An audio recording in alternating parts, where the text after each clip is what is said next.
Sorry minister గారు, ఈరోజు తిది మంచిది కాదంట సిద్ధాంత్ గారు చెప్పారు. అందుకే రిసెప్షన్ క్యాన్సిల్ చేశాం. మళ్ళీ ఎప్పుడనేది డేట్ ఫిక్స్ అయ్యాక ఇన్ఫార్మ్ చేస్తాను. Sorry for the inconvenience.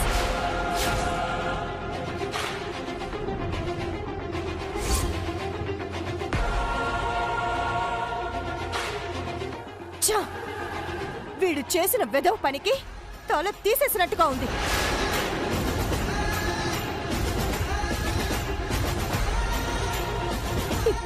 ఇంటి కోడల గురించి అడిగిన వాళ్ళకి ఏం సమాధానం చెప్పాలో అర్థం కావడం లేదు.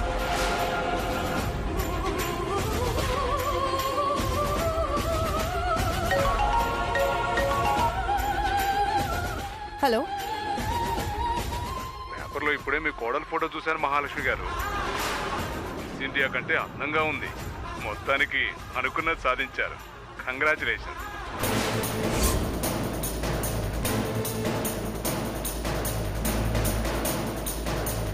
Thank you. రిసెప్షన్కి తప్పకుండా వస్తాను. సారీ కృష్ణారావు గారు, అనివార్య కారణాల వల్ల రిసెప్షన్ క్యాన్సిల్ చేశాం.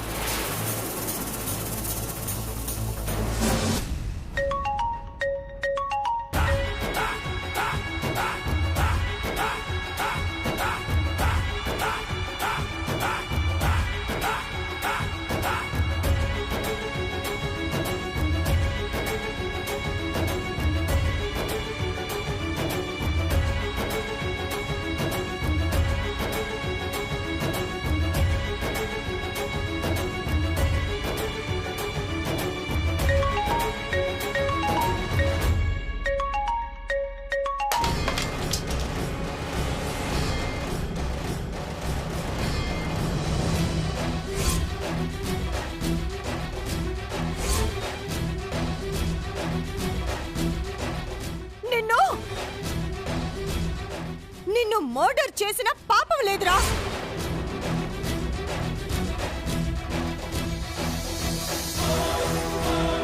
చలాయ్, నన్ను అలా పిలవద్దు. మహా ఆవేశపడకు మహా. నా పరువుని నడి రోడ్డు మీద నిలబెట్టారు వీళ్ళు.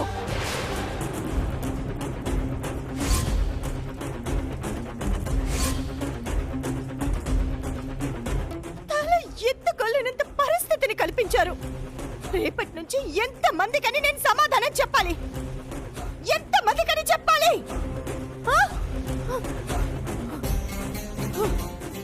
అక్క, మహా పిన్ని, అక్క పిన్ని, మహా పిన్ని, అక్క మహా.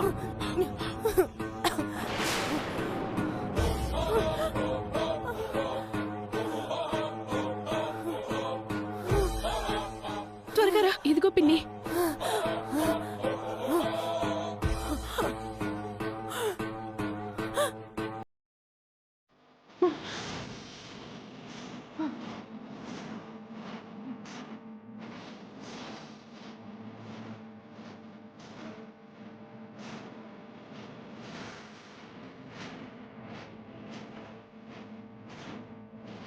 చలాయ్, జరిగిందంతా చెప్పాక కూడా నువ్వు ఇలా ఆవేశపడితే ఎలా?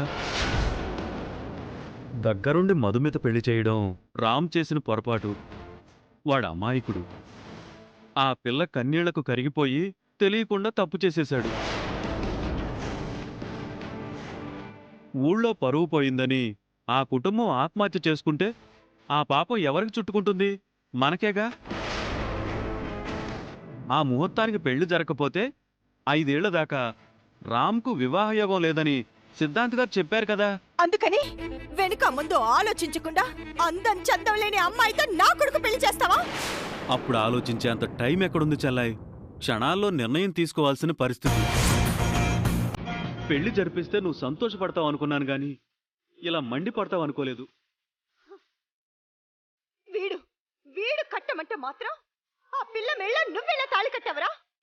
ఆ టైంలో నా మైండ్ పనిచేయలేదు పిన్ని. అంతా గందరగోళంగా ఉండింది పిన్ని. ఏం చేయాలో తోచలేదు. మావయ్య మాటల్లో లాజిక్ కనబడింది. అందుకే పెళ్లి చేసుకున్నాను. ఇద్దరికిద్దరు బాగా సరిపోయారు. అయినా పెళ్లి ఏర్పాట్లు చూడమని వీణ్ణి ముందుగా పంపించడం నాదే బుద్ధి తక్కువ. సరే, జరిగిందేదో జరిగిపోయింది. రామ్ తాళి కట్టాడు కదా వదినా. కొత్త కోడల్ని బయట నిలబెట్టడం కరెక్ట్ కాదు. తనని లోపలికి పిలవండి.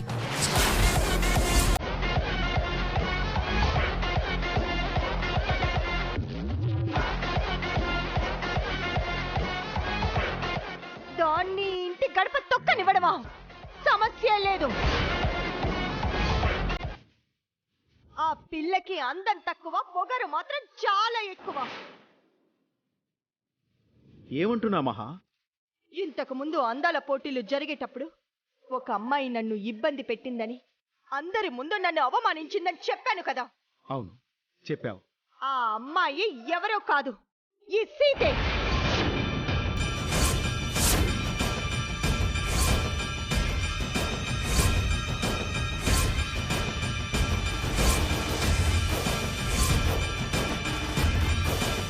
అవునా వదినా? నీ మీద చేయి చేసుకుంది ఈ అమ్మాయేనా అక్క? అసలు ఆ రోజు ఏం జరిగింది మహా? ఎన్నిసార్లు అడిగినా సమాధానం దాటవేస్తూ వచ్చా. ఇప్పుడైనా చెప్పు. చెప్తాను. ఆ రోజు ఏం జరిగిందంటే,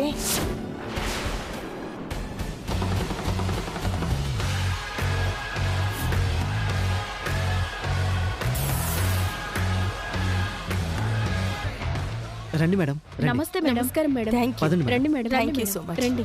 పదండి. రండి మేడం, కూర్చోండి.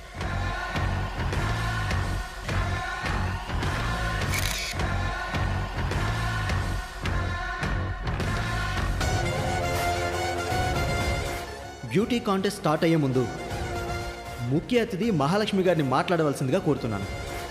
Welcome madam.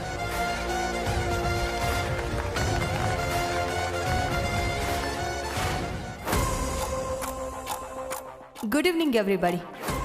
ప్రతి సంవత్సరం జరిగే ఈ అందాల పోటీకి నన్నే జడ్జిగా పిలవటం నాకు చాలా ఆనందంగా ఉంది. మా మహా బ్యూటీ ప్రోడక్ట్స్కి ఎంత డిమాండ్ ఉందో మీ అందరికీ తెలుసు. అందం కోసం మేము అమ్మే ప్రోడక్ట్స్ అందరూ ఇష్టపడి కొనాలి అంటే ఆ కంపెనీ చైర్మన్ నాలా అందంగా ఉండాలి. వంట వచ్చిన వాళ్లే హోటల్ పెడితే ఆ సక్సెస్ వేరే రేంజ్లో ఉంటుంది. అలాగే నాలా అందంగా ఉన్నవాళ్ళు ఇలా బ్యూటీకి సంబంధించిన బిజినెస్లు చేస్తే సక్సెస్ నేను సాధించినంత గొప్పగా ఉంటుంది. నా తర్వాత నా కోడలికి కంపెనీ బాధ్యత అప్పగిస్తాను. ఆ వచ్చే కోడలు నాలా అందంగా ఉండి నా వారసత్వం కొనసాగించాలి. Thank you.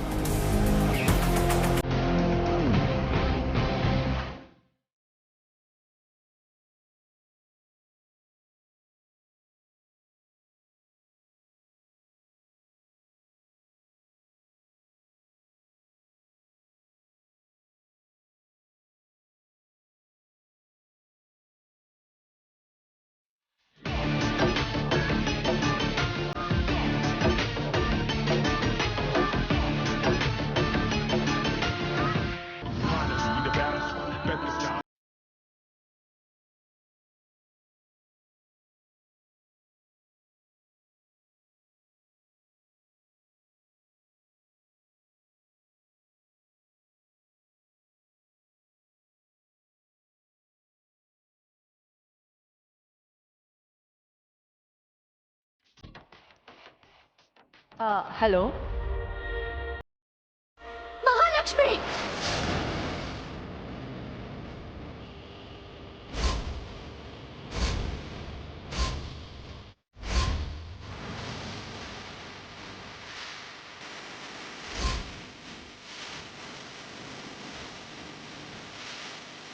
నన్ను పేరు పెట్టి పిలుస్తావా? పేరు పెట్టి పిలవడం కాదు, నిన్ను చంపేయాలి.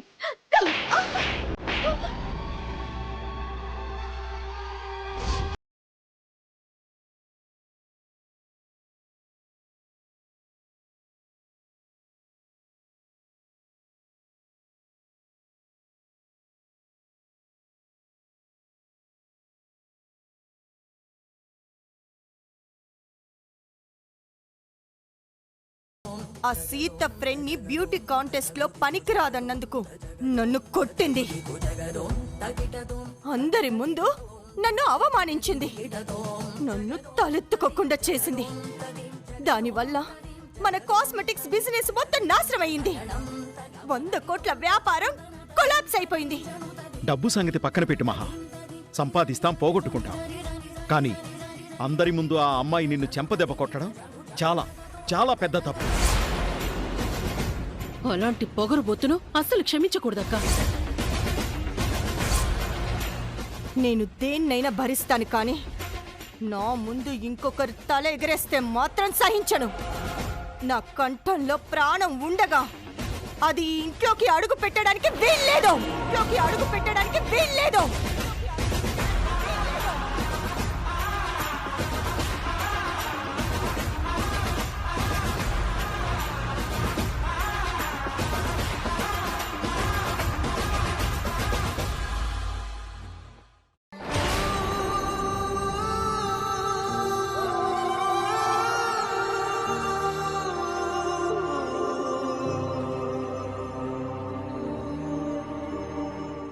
సీత, నిన్ను చూస్తుంటే నాకు చాలా బాధగా ఉందమ్మా.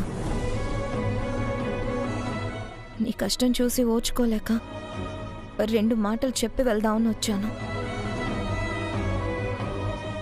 ఈ ఇంట్లో మంచివాళ్ళు ఎవరూ లేరు. వీళ్ళకి అందం మీదున్న ప్రేమ, అభిమానం మనుషుల మీద ఉండదు. మంచితనం అంటే వీళ్ళ దృష్టిలో చేతకంతనం. అహంకారం విషయంలో ఎవరు ఎవరికీ తీసిపోరు. వీళ్ళు చెప్పిన దానికి తలూపగలిగేవాళ్ళు, బానిసల్లా బ్రతకగలిగేవాళ్ళు మాత్రమే ఈ ఇంట్లో ఉండగలుగుతారు.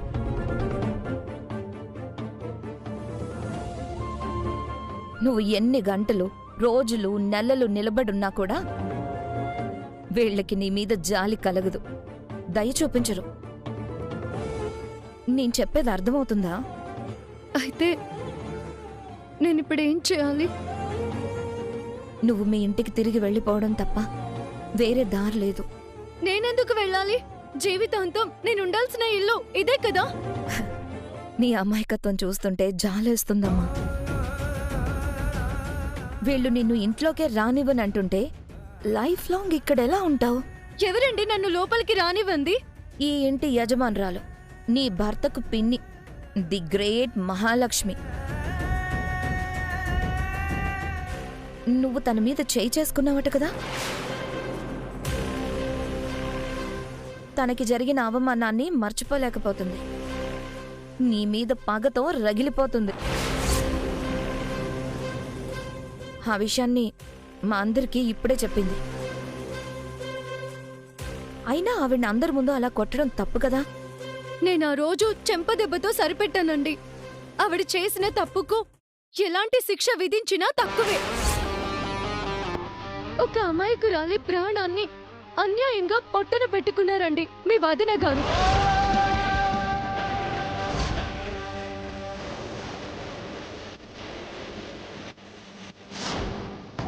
హలో సీత.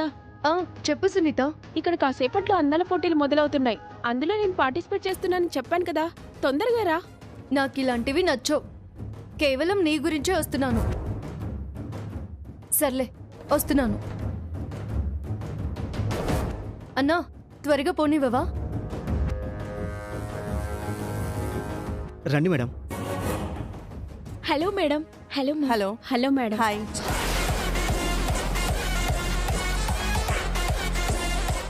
ఈ అమ్మాయి మీలో ఎవరికైనా అసిస్టెంట్గా వచ్చిందా? లేదు మేడం, తను కూడా బ్యూటీ కాంటెస్ట్కే వచ్చింది. ప్రైజ్ మనీ కోసం ఆశపడి ఎవరు పడితే వాళ్ళు అందాల పోటీకి తయారైపోవటమేనా? సంతలో పశువుల వ్యాపారం అనుకుంటున్నావా? ఇక్కడ జరిగేది మీడియా పేపర్స్ ద్వారా ఇంటర్నేషనల్ లెవెల్లో పబ్లిసిటీ అవుతుంది.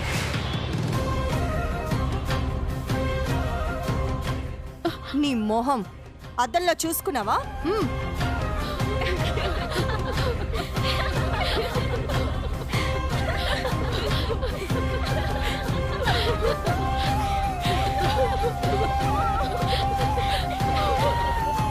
నువ్వు వెంటనే వెంటనే ఇక్కడి నుంచి పో. Get out from this place. Out.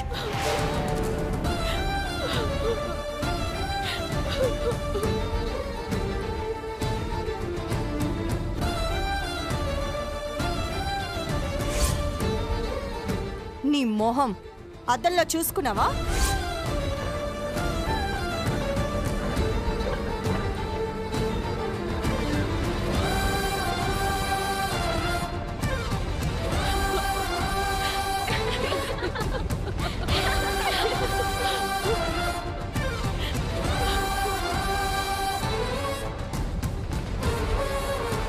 Get out from this place.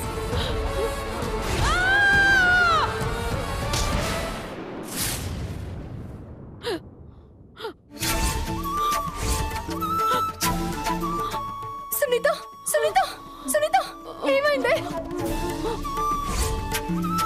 Mahalakshmi నన్ను. నీ మొహం అద్దంలో చూసుకున్నావా? Get out from this place. Sunitha, Sunitha, Sunitha, Sunitha, Sunitha.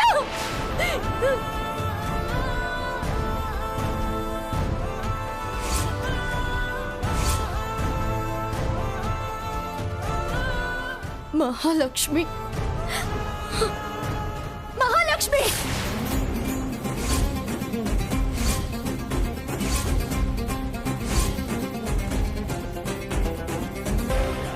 నన్ను పేరు పెట్టి పిలుస్తావా? పేరు పెట్టి పిలవడం కాదు, నిన్ను చంపేయాలి.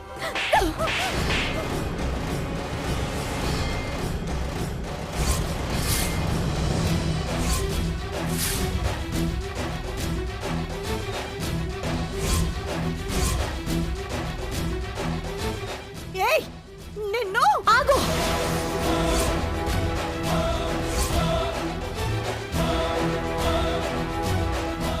ఇంతకు ముందే ఈ మహాలక్ష్మి ఒక అమ్మాయిని అందంగా లేదు అని అవమానించింది.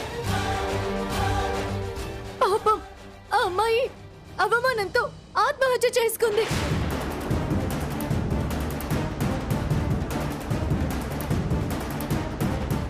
అలాంటి అందం లేని అమ్మాయిలు ఇలాంటి బ్యూటీ కాంటెస్ట్లకి రావచ్చా? ఒకప్పుడు నేను ఇలాంటి అందాల పోటీలో మిస్ బ్యూటీగా చాలా సార్లు సెలెక్ట్ అయ్యాను. అలాంటి అందం నాది. చాలే, ఆపు. మాట్లాడకు. అందం అందం అంటున్నావు. అందం మొహంలో ఉంటే సరిపోదు, మనసులో ఉండాలి. నువ్వు పెద్ద అందగతిలా ఫీల్ అయిపోతున్నావు. నీ అందం శాశ్వతంగా ఉంటుందా? అయినా నా ఫ్రెండ్ సునీత అంత అందం లేకుండా ఏం లేదు.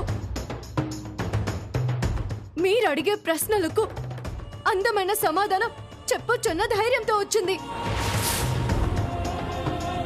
నీ పొగరు వల్ల పాపం తన ప్రాణం పోయింది. ఇక్కడ జరిగిన సంఘటన మొత్తం ప్రపంచానికి తెలుస్తుంది. తర్వాత నీ కాస్మెటిక్స్ బిజినెస్ పోతుంది. తనని మొహం అద్దంలో చూసుకున్నావా అని అడిగావంట.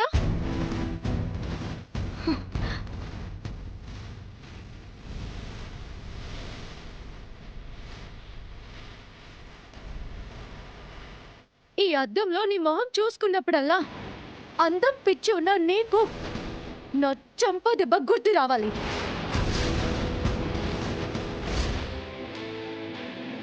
ఇదే నేను నీకు వేసే పెద్ద శిక్ష.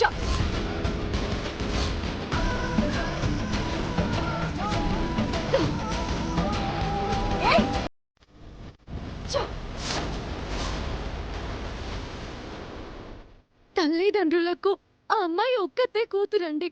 వాళ్ళు ఎంత బాధపడుతున్నారో మీకు తెలుసా? ఆ గుండె కోతకు ఎవరండి సమాధానం చెప్పేది? నా కళ్ళ ముందు ఏదైనా అన్యాయం జరిగితే నేను తట్టుకోలేనండి. అందుకే కొట్టాను. మా వదిన అహంకారం వల్ల ఒక నిండు ప్రాణం బలైందంటే నాకు చాలా బాధగా ఉందమ్మా. కానీ ఆవిడ తన తప్పుల్ని ఎప్పటికీ ఒప్పుకోదు. బ్రతికున్నంత వరకు ఈగోని వదలదు. ఆ అమ్మాయి విషయంలో మాత్రం నేను ఆవిడని ఎప్పటికీ క్షమించలేనండి. నీ ఆత్మస్థైర్యం చూస్తుంటే నాకు ముచ్చటగా ఉంది. కానీ నీకు ఎలాంటి సహాయం చేయలేకపోతున్నందుకు సారీ. ఈ ఇంట్లో మా వదిన మాటకు తిరుగులేదు. అందరూ ఆవిడ చెప్పిన దానికే తలూపాల్సిందే. కానీ నీ విషయంలో ఏం జరుగుతుందో నాకు అసలేం అర్థం కావడం లేదు.